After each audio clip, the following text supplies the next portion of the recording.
মানুহৰ ইচ্ছা শক্তি থাকিলে কি কৰিব নোৱাৰে এখন ভৰিৰে হাতখনকৈ দেশ চাইকেলেৰে যাত্ৰা কৰিবলৈ সাজু হৈছে কলিয়াবৰ এজন লোক ৰাকেশ বণিক নামৰ লোকজনে হাতখনকৈ দেশ চাইকেলেৰে ভ্ৰমণ কৰিবলৈ সাজু হৈছে অসম পৰ্যটন প্ৰচাৰৰ লক্ষ্যৰে মস্কোৰ পৰা গুৱাহাটীলৈ কৰিব চাইকেল যাত্ৰা এই যাত্ৰাৰ বাবে দৈনিক অনুশীলনত ব্যস্ত ৰাকেশ বণিক কিছু বছৰ পূৰ্বে ভয়ংকৰ পথ দুৰ্ঘটনাত 4 দিনৰ বাবে ৰাকেশে হেৰুৱাইছিল এখন ভৰি ইতিমধ্যে কেইবাখনো দেশ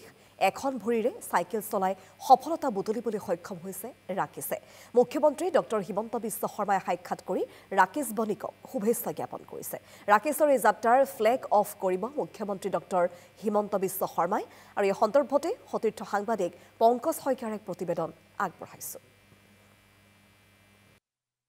হয় জীবন যুদ্ধত হাৰ নমনা এজন ব্যক্তি যিজন ব্যক্তি কেতিয়া সমগ্ৰ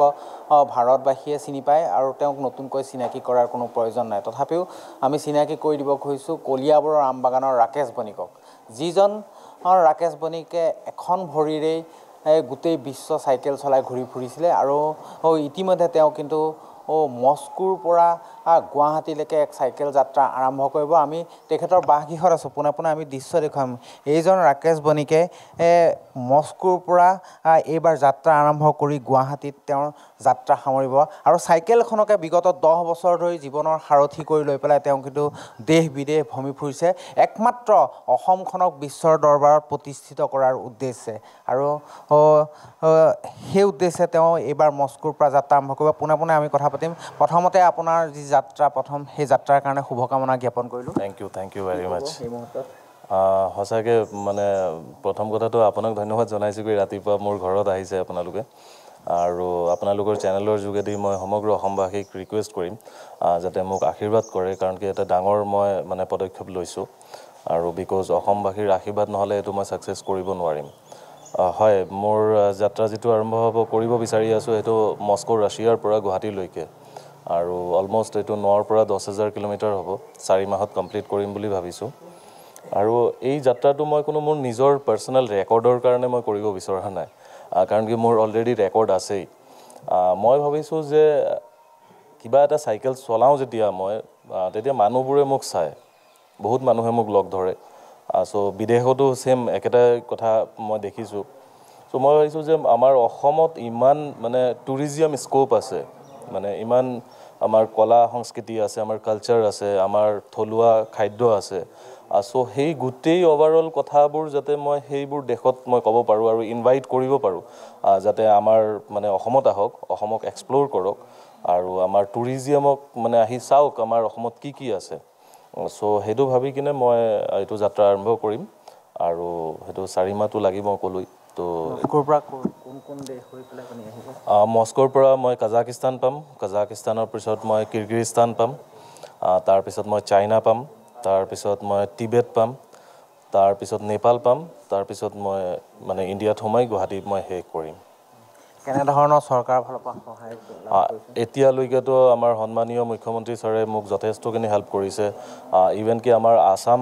টুৰিজিয়াম ডিপাৰ্টমেণ্টো মোক অফিচিয়েলি সহায় কৰি আছে বৰ্তমানলৈকে আৰু আগন্তকো মই যোৱা পৰহি অনাৰেবল CM ছাৰক লগ পাইছোঁ আৰু ছাৰে মোক যিমানখিনি হেল্প লাগে মোক কৰিব বুলি কৈছে আৰু এককালীনভাৱে মোক লগে 2 লাখৰ এটা স্পন্সৰশ্বিপো কৰিছে ছাৰে সেইটোৰ কাৰণে ছাৰক অলেখ ধন্যবাদ বিকজ মোৰ এইটো যাত্ৰাত বহুত টকাৰ দৰকাৰ মানে 15 পৰা 20 লাখ টকা 15 পৰা 16 লাখ টকা মান দৰকাৰ হ'ব চ' এতিয়া মানে সেই 2 লাখ টকাটো পোৱাটো মানে মোৰ মানে বহুত ডাঙৰ হেল্প হৈ গৈছে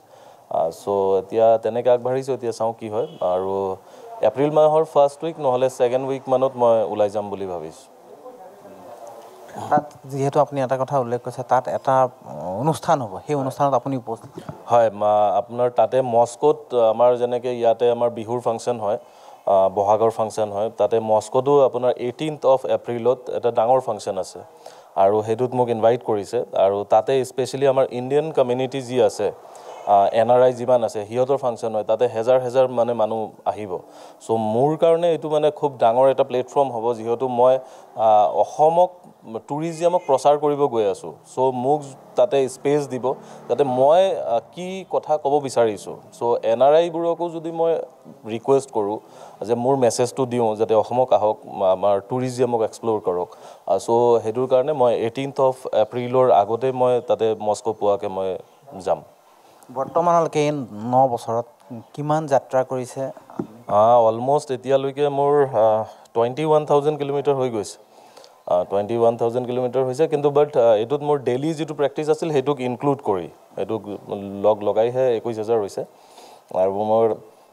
লংগেষ্ট ডিষ্টেঞ্চ আছিল আপোনাৰ বেংকক টু গুৱাহাটী সেইটো আছিল 4,500 কিলোমিটাৰ আৰু এইটো মই 35 দিনত কমপ্লিট কৰিছিলোঁ এইবাৰ 10,000 কিলোমিটাৰ হয় মই ক'লোৱেই ন এইটো মই একচুৱেলি কোনো ৰেকৰ্ড কৰিবৰ কাৰণে কৰা নাই বিকজ ৰেকৰ্ডটো কি আছে চাৰ্টিফিকেটটো মানুহে দিব মোৰ কৰ্ম কৰাৰ আছে মই কৰ্ম কৰি গৈ আছোঁ চাৰ্টিফিকেট মানে সেইটো হৈছে মানুহৰ কথা চ' ইণ্ডিভিজুৱেলি মোৰ তেনেকুৱা কোনো ৰেকৰ্ডছৰ দৰকাৰ নাই মোৰ আশীৰ্বাদ মানুহৰ আছে মোৰ লগত চ' সিমানখিনি মোৰ কাৰণে যথেষ্ট